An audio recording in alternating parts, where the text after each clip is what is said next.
என்ன பார்க்குறோன்னா தேங்காய் பால் பிரியாணி பார்க்குறோம். எப்படி செய்யறதுன்னா ஃபஸ்ட்டு வந்து நெய் ஊற்றுறோம்.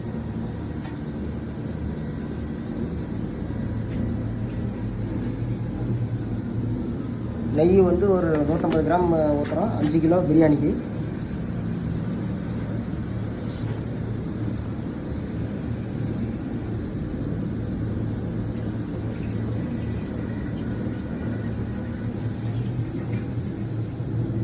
அடுத்தது ஆயில் ஊற்றுற மக்களை ஆயில் வந்து எவ்வளோன்னா 500 கிராம் ஊற்றுறோம்.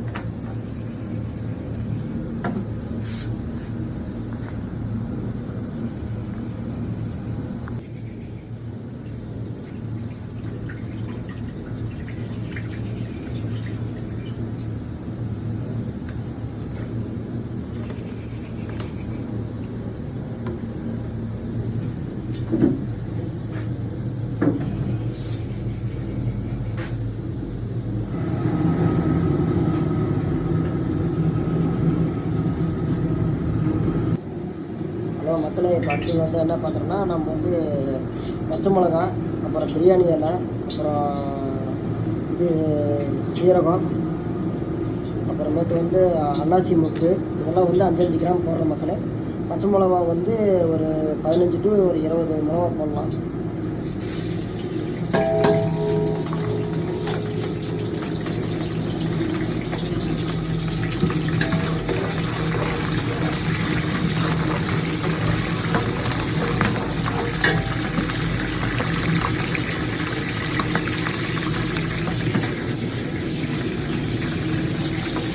அடுத்து இஞ்சி பூண்டு போடுறோம்.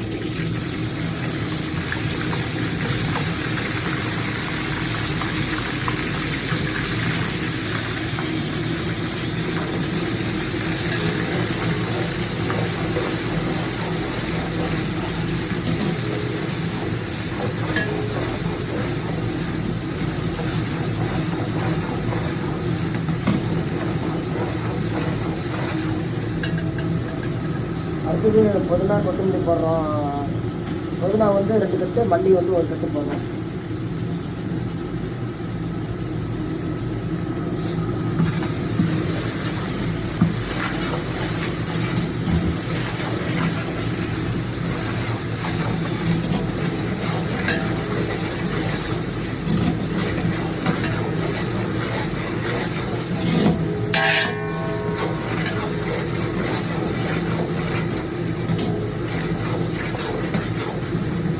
முன்னாடியே வந்து இஞ்சி பூண்டு போடுறோம் வந்து எதுக்குன்னா வந்து பச்சை வாசம் போடுறதுக்காக போடுறோம். முன்னாடியே உங்களுக்கு கருவேப்பிலை ஆப்ஷன் வேணுன்னா போடலாம், வேண்டாட்டியும் இருக்கலாம். கருவேப்பிலை போட்டிங்கன்னா கொஞ்சம் நல்லாயிருக்கும், ஃப்ளேவராக இருக்கும் உங்களுக்கு.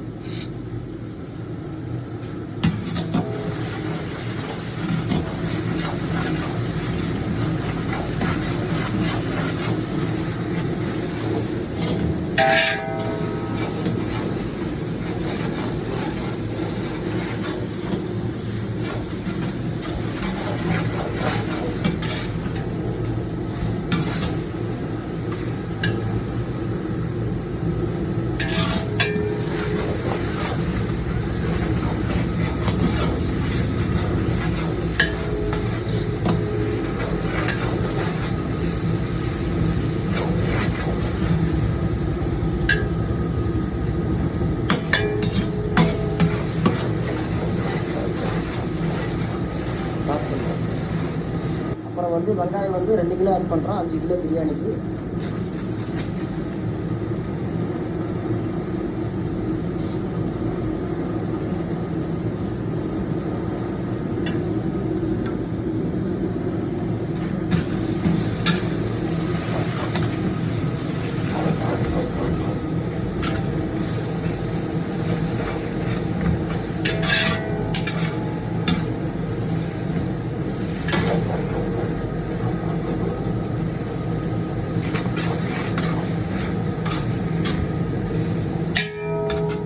வெங்காயம் வந்து நல்லா கோல்டன் ப்ரௌனாக வந்து சமைக்கணும்.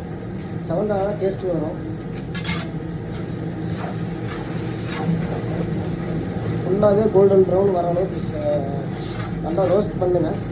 அப்போ தான் உங்களுக்கு வந்து பிரியாணி நல்லா அரோமா டேஸ்ட் நல்லா சூப்பராக இருக்கும் உங்களுக்கு.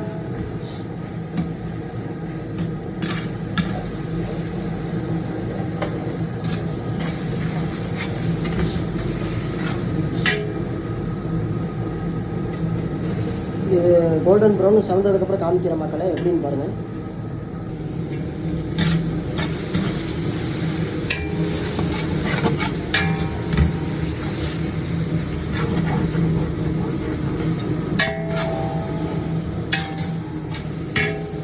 என்ன பண்ணுறோன்னா இது போடுறோம், முந்திரி போடுறோம். ஒரு 100 கிராம் இருக்கும் முந்திரி ஃபஸ்ட்டே காமிக்கணும் உங்களுக்கு, அதனால் இப்போ காமிக்கிறேன்.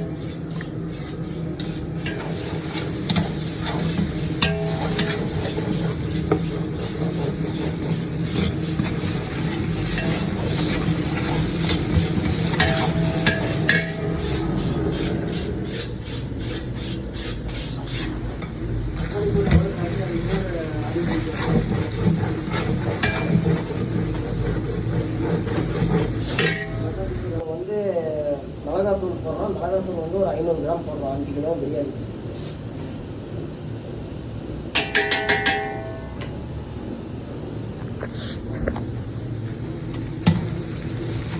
இது வந்து எதுக்கு வந்து நம்ம மிளகாத்தூள் முன்னாடியே போடுறோம்னா நம்மளுக்கு வந்து கடைசியாக உங்களுக்கு பிரியாணி வந்து கலர் கொடுக்குமா, கலர் வந்து நல்லாயிருக்கும் உங்களுக்கு.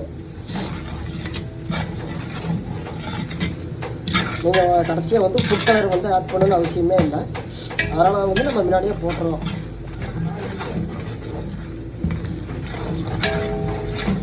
இதை போட்டிங்கனால உங்களுக்கு ஆட்டோமேட்டிக்காக கலர் வந்துடும்.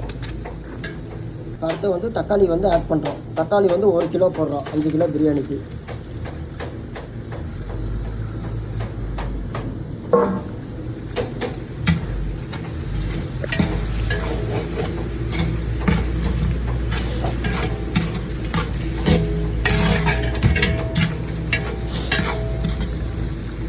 இப்போ வந்து இந்த தக்காளி வந்து குறைஞ்சதுன்னா உங்களுக்கு வந்து அந்த வெங்காயமும் தக்காளியும் நல்லா சவந்து போயிடும், நல்லாயிருக்கும் உங்களுக்கு பார்க்குறதுக்கு.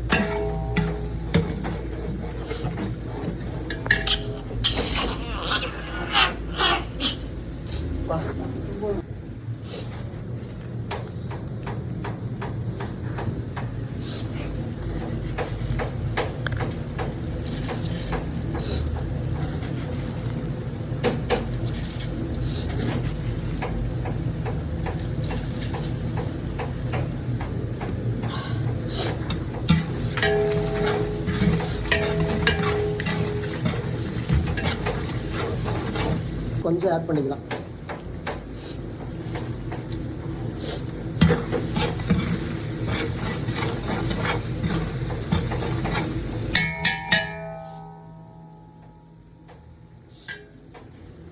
இப்போ ஆல்மோஸ்ட் வந்து 50% வந்துருச்சு.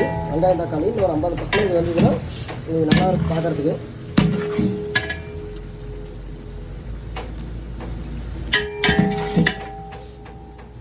அது இல்லாமல் இப்போ ஆயில் வந்து மேலே உங்களுக்கு பிரிஞ்சு வந்துச்சுன்னா ஆல்மோஸ்ட் உங்களுக்கு ரெடி ஆகிடுச்சுன்னு அர்த்தம். வெங்காயம் தக்காளி நல்லா வளர்ந்துருச்சுன்னு அர்த்தம்.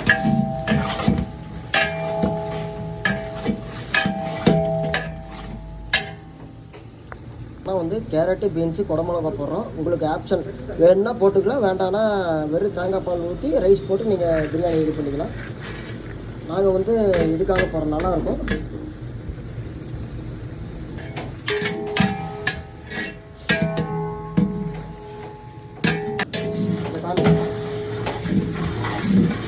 இதை வந்து காமி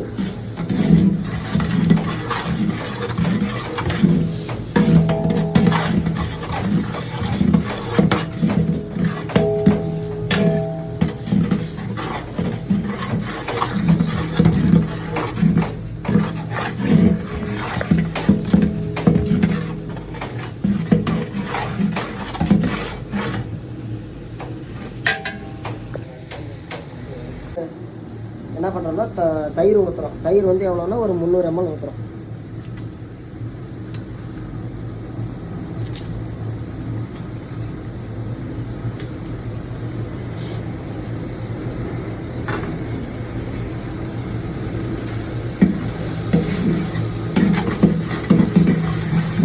காமி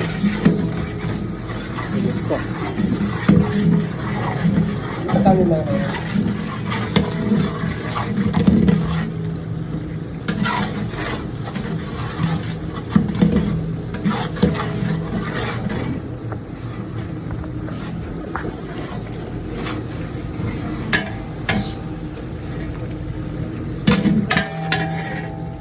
மக்கள் என்னோடய குரு. இவர்கிட்ட தான் நான் பிரியாணியே கற்றுக்கிட்டேன். இவர் ஸ்டைலில் தான் நானே பண்ணுறேன். இவர் தான் என் குரு. பாருங்கள், இப்போ ஆல்மோஸ்ட் ரெடி ஆகிடுச்சு. இப்போ பார்த்தீங்கன்னா எல்லா பக்கமும் பபிள்ஸ் வர ஆரம்பிக்குது. எண்ணெய் மேலே பிரிஞ்சு வந்துருக்குது. இப்போ இதுக்கப்புறம் என்ன பண்ணலாம்னா நம்ம தேங்காய் பால் வந்து உள்ளே ஊற்றலாம். 5 கிலோ பிரியாணிக்கு வந்து தேங்காய் பால் வந்து ஒரு 10 லிட்ரு ஊற்றணும்.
ஜஸ்ட்டு ஃப்ளேவருக்காக மேலே வந்து புதினா கொத்தமல்லி லைட்டாக போடுறோம். இது தட்டு போட்டு மூடியெல்லாம் இது வந்து நல்ல ஒரு கொதி இருக்கும். அதுக்கப்புறம் வந்து நம்ம பாஸ்மதி ரைஸ் போடணும். எப்படின்னு காமிக்கிறேன் பாருங்கள். இப்போ வந்து தண்ணி கொதிக்குது. இப்போ வந்து நம்ம வந்து பாஸ்மதி ரைஸ் போட போகிறோம். போட்டு எப்படி தம் போடுறோன்னு உங்களுக்கு நான் காமிக்கிறேன் பாருங்கள். இப்போ வந்து லைட்டாக புதினா கொத்தமல்லி லைட்டாக ஆட் பண்ணுறேன். இந்த மாதிரி கொஞ்சம் கொஞ்சமாக ஆட் பண்ணிட்டு வந்தீங்கன்னா உங்களுக்கு டேஸ்ட் நல்லாயிருக்கும். நீங்கள் ரைஸ் போட்டதுக்கப்புறம் இந்த மாதிரி கரண்டி நீங்கள் யூஸ் பண்ணக்கூடாது. யூஸ் பண்ணிங்கன்னா அரிசி உடையும். அதுக்கு நம்ம என்ன பண்ணணும்னா இந்த கரண்டி யூஸ் பண்ணிக்க நீங்கள். இப்போ வந்து என்ன பண்ணுறோன்னா பாஸ்மதி ரைஸ் 5 கிலோ போகும்.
ஒரு கொதி வரட்டும். நம்ம வந்து சால்ட்டு செக் பண்ணிக்கலாம். எப்படி செக் பண்ணி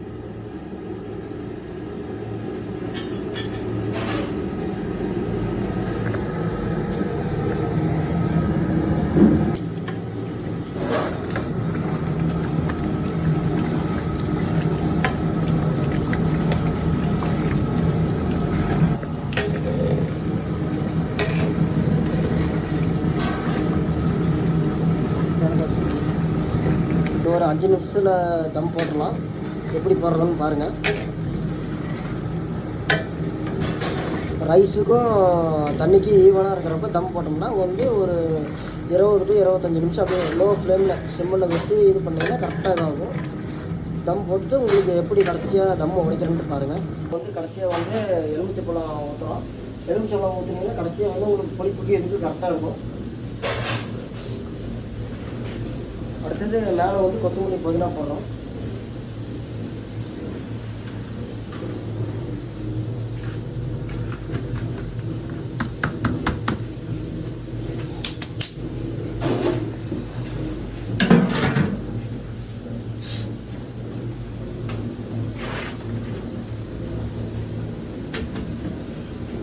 இப்போ வந்து தம் போட்டாச்சு. இப்போ வந்து ஒரு 20 to 25 நிமிஷம் லோ ஃப்ளேம்லேயே இருக்கட்டும். சைடில் வந்து ஆவி வரும். அப்போ வந்து நம்மளுக்கு பிரியாணி ரெடி ஆகிடுச்சுன்னு அர்த்தம். இப்போ வந்து நம்ம பிரியாணி தம் போட்டு 20 நிமிஷம் ஆயிடுச்சு. 25 ஒரு 5 நிமிஷம் எக்ஸ்ட்ரா விட்ருக்கேன். இப்போ வந்து ஆஃப் பண்ணிடலாம். இப்போ அடுத்து வந்து ஒரு 1/4 மணி நேரம் கழித்து பிரியாணி தம் உடைச்சு பார்ப்போம். இப்போ வந்து பிரியாணி தம் உடைக்க போகிறோம்.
அருமையான தேங்காய் பால் பிரியாணி ரெடி ஆயிடுச்சு. வாங்க எல்லோரும் சாப்பிட்லாம். எல்லோரும் வாங்க சாப்பிட்லாம். அடுத்தது இன்னொரு புதிய வீடியோவில் உங்களை சந்திக்கிறேன். அடுத்தது என்ன செய்யலான்னு கமெண்ட் பண்ணுங்கள். அதே மாதிரி செய்யலாம் நம்ம.